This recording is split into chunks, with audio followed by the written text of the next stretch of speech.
नमस्कार दोस्तों। तो कैसे हैं आप लोग? उम्मीद करता हूँ सभी ठीक ही होंगे। तो आज हम बात करने जा रहे हैं स्वामी विवेकानंद की, जो कि आपने सुना ही होगा। तो चलिए शुरू करते हैं बचपन से। जनवरी 1553 में स्वामी विवेकानंद का जन्म हुआ। इनका जन्म हुआ था अमीर परिवार में। पहले इनका नाम था नरेंद्रनाथ दत्त। इनके पिता का नाम था विश्वनाथ दत्त। विश्वनाथ दत्त बहुत ही दानशील आदमी थे। वह बहुत ही पैसा दान करते थे गरीब लोगों में। बाद में स्वामी विवेकानंद से पूछा भी कि आप इतना पैसा दान क्यों करते हैं, इससे बुरा असर पड़ता है लोगों पे। स्वामी विवेकानंद बोले, तुम इस बात पर क्यों घबराते हो, क्यों खपाते हो? तुम्हारे दिए हुए एक दो रुपये से क्या किया? तो मान लो कि उन्होंने 1-2 रुपया का गांजा खर्च कर दिया, वो केवल अपने सेहत पर ही प्रभावित होगा। अगर वही चोरी करने लगा, बुरा लगा, तो पूरा संगत पे प्रभावित होगा। दूसरी तरफ जो उनकी माँ थी भुवनेश्वर देवी, वह एक धार्मिक महिला थी। उन्हें भी अपने बेटे को अच्छे संस्कार दिए थे। बोला था कि तुम अगर सच के साथ खड़े हो गए तो बहुत ही मुश्किल आ सकती है, लेकिन तुम कभी सच का साथ मत छोड़ना। 1871 8 साल के थे। विवेकानंद कॉलेज में स्कूली शिक्षा की। स्वामी बचपन से ही बहुत ही स्पोर्ट और पढ़ाई में भी काफ़ी अच्छे थे। तो स्वामी बचपन में ही थोड़ा शैतान था। माता पिता उसको बहुत डांटते थे कि एक चंपा का पेड़ था उनके आंगन में। वह चंपा का मतलब है टाली का पेड़। चंपा के पेड़ पे लटकते थे, उनके साथी भी लटकते थे। चंपा की टहनी कमज़ोर होती है। एक दिन पिता ने बुलाया कि कुछ चाल चलता हूँ, ऐसी तो नहीं हटते ये। उनको बोला कि चंपा की पेड़ पे एक भूत रहता है, कोई इसकी टहनी को तोड़ेगा तो वो आपकी गर्दन को तोड़ देगा। उनके साथी घबरा गए और भाग गए घर को। स्वामी विवेकानंद अगले दिन जाकर फिर चंपा पर पेड़ पे लटक गया। फिर खेलने लगे तो उनके साथी, तुम टाली को तोड़ेगा, वो तुम्हारी गर्दन को तोड़ेगा, उनके साथी बोले। विवेकानंद बोले कि कितनों दिनों से खेल रहे थे, कोई भूत होता तो इतने समय गर्दन को तोड़ देता। ये पापा हमें बेवकूफ़ बना रहे हैं।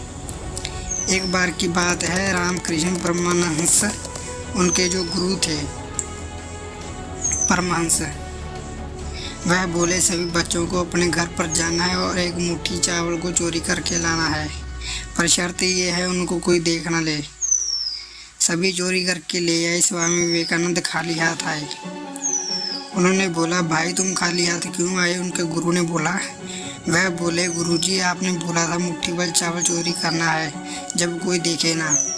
फिर मैंने सोचा भगवान तो मुझे देख रहा। और एक बार की बात है, एक दिन बेहोश मिले एक कमरे में स्वामी विवेकानंद। उन पर पानी डाला उनको और बोला, क्या हो गया है? वह बोला, कुछ नहीं, मैं तो पढ़ रहा था। इतने लीन थे मतलब कि पढ़ाई में वो। तब पता चला वह तीन दिन से 3 रात से लगातार पढ़ रहे थे। कमजोरी हो गई थी, ढीलापन हो गया, तो इसी समय वह बेहोश हो गई। उनका फोकस इतना था कि उनको खाना याद ही नहीं। स्वामी विवेकानंद जब बड़े होकर भारत से शिकागो गए, भारत में पढ़ाई कर वो शिकागो गए। वहाँ पर एक लाइब्रेरी थी। लाइब्रेरी जाते थे, सुबह किताब लेते थे, शाम को वापस कर देते थे। सुबह किताब लेते थे और शाम को वापस कर देते थे। लाइब्रेरी परेशान, वो जो लाइब्रेरी में जो किताबें बांटता था वो परेशान हो गया। तुम सुबह किताब ले जाते हो, शाम को वापस कर देते हो, जब पढ़ना नहीं है तो मज़ा क्यों लेते हो? स्वामी बोले, मैं पढ़ लेता हूँ। वह बोले, इतनी बड़ी किताब तुम कैसे पढ़ लेते हो? लाइब्रेरियन बोला, मैं तुम्हारा टेस्ट लेता हूँ। उन्होंने 1 महीने की किताब उठाई जो उनको पढ़ी थी। स्वामी को पूछने लगी वो क्वेश्चन। स्वामी ने केवल उनके उत्तर ही नहीं, उन्हें ये भी बता दी कि कौन सा पेज पे लिखा है। अब मैं एक दफ़ा की कहानी सुनाता हूँ। स्वामी विवेकानंद एक बार यूनिवर्सिटी से, शिकागो में थे, यूनिवर्सिटी से लेक्चर देने चले गए यूनिवर्सिटी में।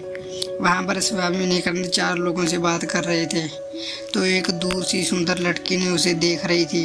स्वामी विवेकानंद ने देख लिया कि लड़की मुझे देख रही है। जैसे ही वह लड़के चले गए, 3-4 लड़के खड़े थे, वह लड़की उसके पास आई और स्वामी विवेकानंद ने उन्हें प्रणाम किया। और वह बोले, स्वामी जी मैं आपको बहुत चाहती हूँ, मुझे आपका जैसा एक बेटा चाहती हूँ। तो क्या तुम मुझे अपने जैसा एक बेटा दे सकते हो? मैं शादी करना चाहती हूँ आपसे। शादी करके मुझसे आपको बेटा दे दीजिए। स्वामी विवेकानंद के मुस्करा के बोले, आपको मेरे जैसा बेटा चाहिए तो इसमें शादी की क्या ज़रूरत है? लड़की बोली, ओहो, आप बिना शादी के मुझे बेटा दे दोगे? अच्छा, बहुत बढ़िया विचार है, वेरी गुड।